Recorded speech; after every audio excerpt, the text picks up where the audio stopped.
السلام علیکم ورحمۃ اللہ وبرکاتہ۔ میرے محترم بزرگوں اور عزیز ساتھیوں، الحمدللہ آپ لوگ خیریت سے ہوں گے۔ اللہ رب العزت آپ لوگوں کو سلامت رکھے اور اللہ رب العزت ہم لوگوں کو دونوں جہانوں کی کامیابی و کامرانی عطا فرمائے۔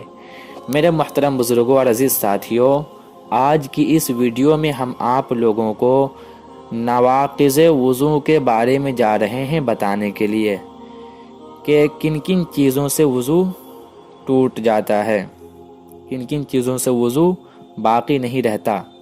تو میرے محترم، نواقض وضو 8 ہے۔ نمبر 1، 2 سر سے، نمبر 2، 2 منہ سے، نمبر 3، 2 بدن سے، نمبر 4، 2 شرمگاہ سے، آگے اور پیچھے کے شرمگاہ سے۔ اب میرے محترم، 2 سر سے کیا کیا ہے؟ نمبر 1، 2 سر سے یہ ہے۔ نمبر 1، بے ہوش ہو جانا، بے ہوش ہو جانا، بے ہوش ہو جانے کی حالت میں وضو ٹوٹ جاتا ہے۔ نمبر 2، مجنون یعنی دیوانہ ہو جانا۔ اب دیوانہ کس طرح ہو جانا؟ اب اس کی بھی شکلیں ہیں۔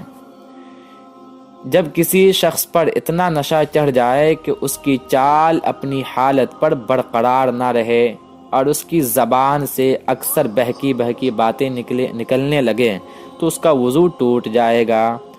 اور اگر نشہ معمولی ہے تو وہ ناقض وضو نہیں ہے، اس سے وضو نہیں ٹوٹے گا۔ اگر نشہ معمولی ہے، وہ اپنی حالت پر ہے، بلکہ دیوانہ نہیں بنا، مجنون نہیں بنا ہے، تو اس کا پھر وضو نہیں ٹوٹے گا۔ اور نمبر 2 منہ سے یہ ہے کہ بالغ مرد ہو یا عورت، رکوع اور سجدے والی نماز میں اس کا قہقہا مار کر ہنسنا، قہقہا مار کر ہنسنا۔ اب اس کی بھی شکلیں ہیں کہ اگر کسی شخص کو رکوع اور سجدہ والی نماز میں اتنی زور سے ہنسی آ گئی کہ اس کے قریب کھڑا ہونے والا شخص اسے سن لیا تو اس کا وضو باقی نہیں رہے گا اور نماز بھی باطل ہو جائے گی۔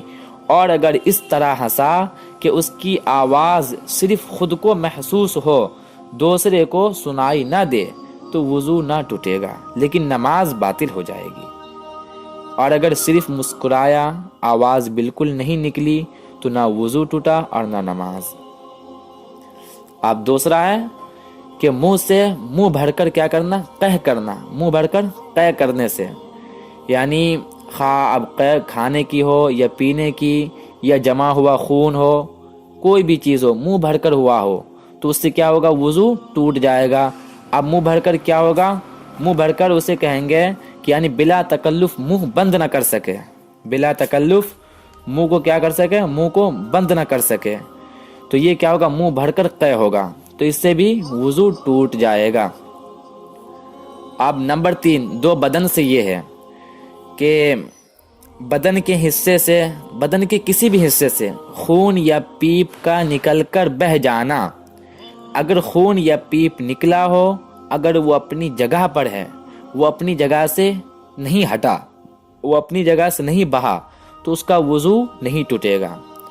شرط ہے کہ وہ اپنی جگہ سے بہہ گیا ہو تو پھر اس کا وضو ٹوٹ جائے گا۔ دوسرا ہے کہ سہارا لگا کر سونا، بدن سے یعنی کسی چیز کا سہارا لگا کر سو جانا، اس طرح سو جانا کہ اگر اس چیز کو ہٹا دیا جائے تو گر جائے تو اس کا وضو ٹوٹ جائے گا۔ لیکن میرے محترم، اس میں بھی کچھ شرائط ہیں۔ بتایا گیا ہے کہ نیند سے خروج ریح کا احتمال پیدا ہوتا ہے، یعنی جب نیند آ جاتی ہے تو ہوا کے نکلنے کا کیا ہوتا ہے؟ احتمال پیدا ہوتا ہے۔ سونے کی حالت میں بدن کے جوڑ ڈھیلے پڑ جاتے ہیں، پس سرین کی بندش بھی ڈھیلی پڑ جاتی ہے اور ریح نکل جاتی ہے۔ اس احتمال کی وجہ سے نیند کو ناقض وضو قرار دیا گیا ہے۔ کون سی نیند ناقض وضو ہے، یعنی کون سی نیند سے وضو ٹوٹ جاتی ہے؟ اس میں 2 صورتیں ہیں۔ نمبر 1، اگر آدمی اس طرح سو جائے کہ اس کے اعضاء ڈھیلے پڑ جائے اور ریح کا نکلنا قابو میں رکھنے والی صلاحیت سے کیا ہو جائے؟ ختم ہو جائے، یا اس طرح سو جائے کہ اس کی سرین زمین پر نہیں بلکہ اوپر ہے، مثلاً لیٹ کر سوئے، خواہ چیت لیٹ کر یا کروٹ پر، تو اس کا وضو ٹوٹ جائے گا۔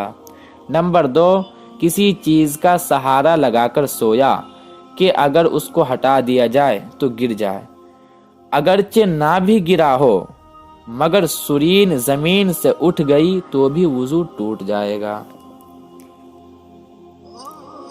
نمبر 4، اب ہے دونوں شرمگاہ سے کسی چیز کا نکلنا، آگے کی شرمگاہ سے ہو یا پیچھے کی شرمگاہ سے، کسی بھی چیز کا نکلنا، کسی بھی چیز کے نکلنے سے وضو ٹوٹ جائے گا۔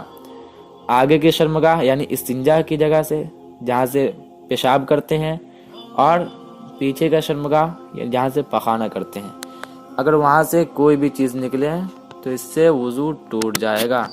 اللہ پاک ہم لوگوں کو اچھی طریقے سے سمجھنے کی توفیق عطا فرمائے، آمین۔